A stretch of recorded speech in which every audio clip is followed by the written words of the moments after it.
10 மாதம் கம்ப்ளீட் ஆன குழந்தைங்களுக்கு நல்ல வெயிட் கெயின் தரக்கூடிய நெய் சாதம் எப்படி செய்கிறதுன்னு தாங்க பார்க்க போகிறோம். அதுக்கு 2 டேபிள் ஸ்பூன் அரிசியை நல்லா வாஷ் பண்ணிவிட்டு 30 நிமிஷம் அளவுக்கு ஊற வச்சுக்கோங்க.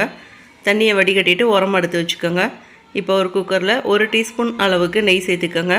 கொஞ்சமாக சீரகம் சேர்த்துக்கோங்க. ஒரு பிரிஞ்சி இலை சேர்த்துக்கோங்க. கொஞ்சமாக கட் பண்ண கேரட்டும் கொஞ்சமாக கட் பண்ண பீன்ஸும் சேர்த்துக்கோங்க. இப்போ சேர்த்துட்டு நல்லா 1 டைம் வதக்கி விட்டுக்கோங்க.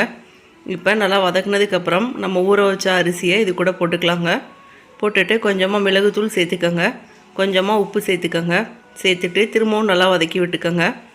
இப்போ 1.25 கப் அளவுக்கு தண்ணி சேர்த்துக்கோங்க. தண்ணியை சேர்த்ததுக்கப்புறம் 1 டைம் நல்லா கலக்கி விட்டுக்கோங்க. இப்போ நல்லா ஒரு கொதி வர்றப்போ குக்கரில் மூடியை போட்டு ஒரு 7லேருந்து 8 விசில் விட்டு எடுத்துக்கோங்க. இப்போ 8 விசில் கழித்து பார்க்குறப்ப ரைஸ் நல்லா சாஃப்டாக வெந்திருக்குங்க. ரைஸ் நல்லா சூடாக இருக்கிறப்பயே மசிச்சு விட்டுக்கோங்க. அவ்வளோதாங்க. இந்த ரைஸ் பார்த்தீங்கன்னா லன்ச் டைமில் குழந்தைக்கு கொடுக்கலாங்க. இதே மாதிரி நிறைய ஹெல்த்தியான பேபி ஃபுட் ரெசிபீஸ்க்கு நம்ம சேனலை மறக்காமல் சப்ஸ்கிரைப் பண்ணிக்கோங்க. தேங்க்யூ.